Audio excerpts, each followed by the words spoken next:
Yo, what's up, viewers of YouTube? It's Tyler here of ChicoCrypto.com. I'm at the North American Blockchain Expo in Santa Clara at the Convention Center. Behind me, we got some people talking about smart industry, Internet of Things. So we're going to be checking out all the booths, talking to some developers, talking to some founders, and just overall having a good time. So stay tuned. All right, hey, what's up, viewers? It's Tyler here of Chico Crypto. I'm here with the founder of Icon. Yes, the founder of Icon. And I'm going to ask him a few questions regarding the platform. So the first question I have for you is future developments. What is happening with Icon and right now, and what is going to happen in the future? Sure. So we sort of think of the future into three stages. The first one, as you all probably know, we are leading about 5 consortiums in South Korea.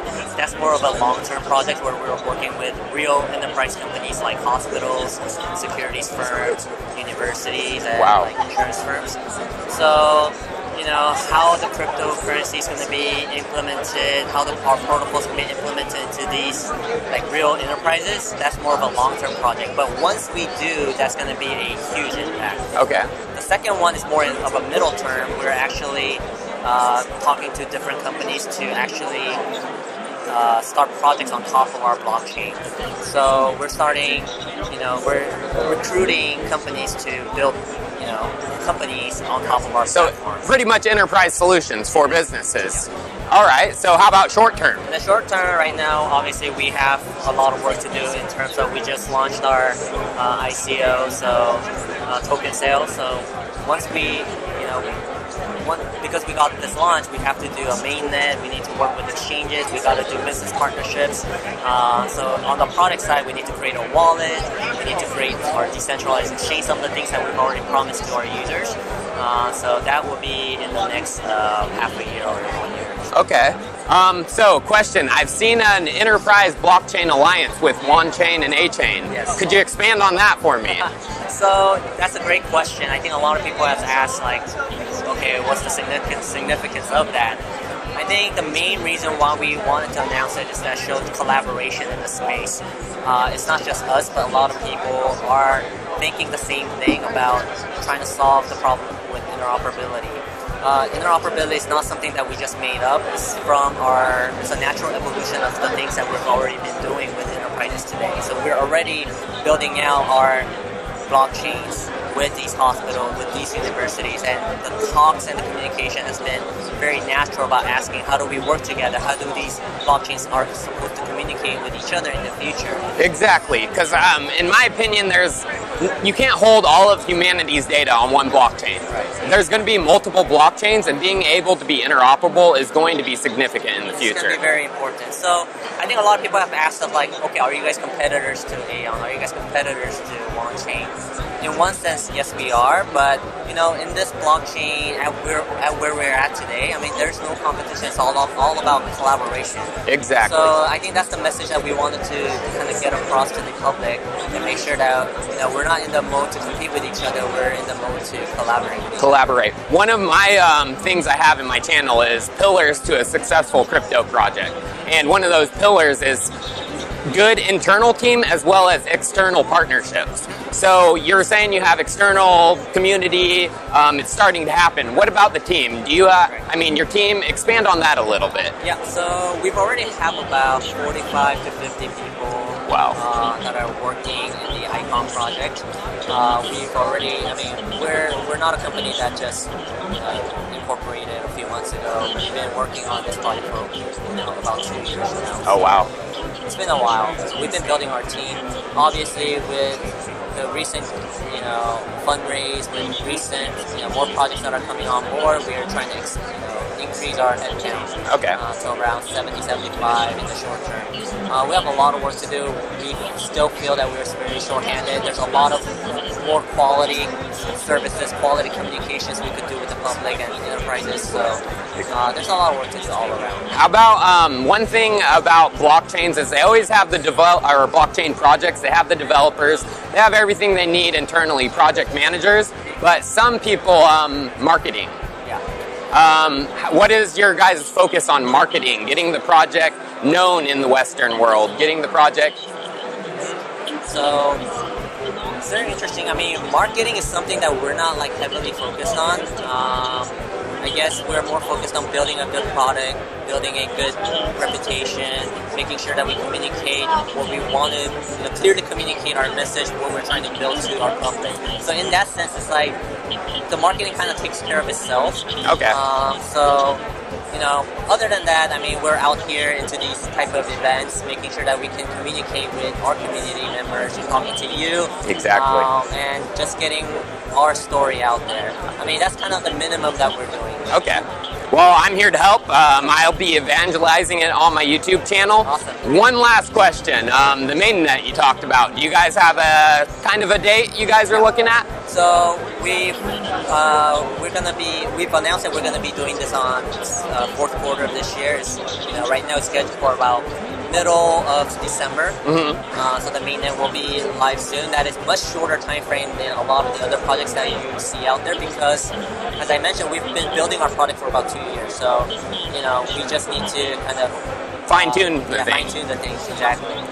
So our mainnet is launching very quickly, and then our ICX token will be available right away. Our DEX is going to be available right away. Are you kidding me? That's awesome. That's awesome to hear. And viewers, I love Icon, and you guys should too. So I thank you for the interview, and I'm definitely going to be following your project closely. Thank you. Appreciate it. You're welcome. What's up, viewers? Tyler of Chico Crypto. I'm in front of this BitConnect stand, a pure Ponzi scheme, and anyone who's looking to invest in it is going to lose their money. Maybe not in a year, but the pyramid always crashes, so I would not invest in this piece of shit of a company right here. Fuck them. Good afternoon, viewers. This is Tyler of Chico Crypto. Austin Trombley. And Christopher Cummings of Vaultbank. And yes, this is Vaultbank. So, for my viewers who don't know, Vaultbank is pretty new. Could you guys explain what Vaultbank is? Sure. So we're going to be one of the first asset-backed cryptos. So one of the co-founders of Homebase was actually Andrei Zamovsky. He founded Tether, which was the first asset-backed one, but it was with dollars. Ours is going to be asset-backed with secured credit assets. Okay. So, are you going to, what type of assets? Explain the type of assets that can be backed. Sure. It's backed by everything from mortgages to cars, any type of secured credit asset that there is to factoring broker contracts, secured fix and flip, residential, commercial, just about any asset that is backed with credit. That you can do. All right. So one of Chico Crypto's keys to a successful project is partnerships within the crypto space. Could you expand on any partnerships within crypto? Sure. So we work with Homebase. They're the second leading ICO provider. They are writing our ERC20 platform and our token software. They've also built in our subscription contract into the smart contract, embedded into our token. That's never been done before. We're also going to be one of the people that's paying back these dividends quarterly with Ethereum tokens. That's awesome. That's pretty freaking awesome, and something that I think will bring mass adoption into the crypto space, because personally, crypto is a different type of asset. So if you can bring other type of assets and get them backed by crypto, it's going to bring a lot of people. One of the interesting things about that too is 99.9% of all tokens that have come to market, ICOs, they file an exemption with the SEC saying that they are not a security. And half of those white papers you read, they actually are securities. They are a security. We have filed with the SEC, Reg D and a Reg S filing here in the United States as well as in Singapore. So we are a security. Our tokens are actually the equity in the company. So we're very different from all the other ICOs you've seen to date. So you guys are fully legally compliant, is what you're telling me. That's absolutely right. That's awesome, because, like you said, a bunch of these cryptos out there are technically a security. And in my opinion, the SEC is going to come down on some of these projects. We couldn't agree with you more. We think that within 6 months to a year, that a lot of these will be declared as securities and need to change their filing or may not exist anymore. We think that only the top cryptos are going to survive. And our model, where we're going to be paying dividends, we have secured assets, we have our debit card, which you can use and have industry-low transaction rates. It's a really attractive offer. So the debit card, it's very interesting to myself because I have a ton of crypto that I would love to spend anywhere. Any update on the plans for the release? Yeah, sure. So right now we have an agreement with Valopa. They currently have 8,000 debit cards. They support 17 different fiat currencies. So it's already a standing product. Unlike most of the ICOs that come to market, they're selling a team and an idea. We actually have a platform with 8,000 debit cards already being used in in Europe. We filed the application to get it for the United States, and that should come about in 3 to 4 months. That should be approved, and we'll be supporting the US as well. The microservices on top of that will allow you to actually spend Ether and Bitcoin at point of sale transactions where the merchant will actually get paid in the local currency. That's awesome. That is awesome. So, one more question I want to ask. Community-wise, one of my other successful pillars to a crypto project is a growing community that will do anything for you. How is your guys' community doing, and any plans for marketing to grow that community? Absolutely. So I believe we just surpassed 1,000 people following us on Instagram. That's great. A few hundred people on our Telegram channel. We are pushing out on various marketing channels, including Facebook, Google AdWords, things like that. Some of our marketing team is just over here that has been getting us articles with the Huffington Post. We're coming up with Forbes soon. I believe we'll be on Fox News files as well. But yeah, the marketing push has just really begun, and we're looking forward to getting the word out there even further. Well, and working with guys like yourself. Exactly. We've also translated our white paper, our PPM, into 10 different languages. So we'll be posting those on our site. Totally appreciating the fact that most ICOs the funding comes from Japan, South Korea, China. So our ICO will actually have all of the right offering in 10 different languages from our webpage. That's awesome. Yeah. Well, Christopher, Austin, I thank you guys. Vaultbank is definitely a good project, and definitely Chico Crypto certified. Take her easy. Check us out. Check them out, guys. Thank you.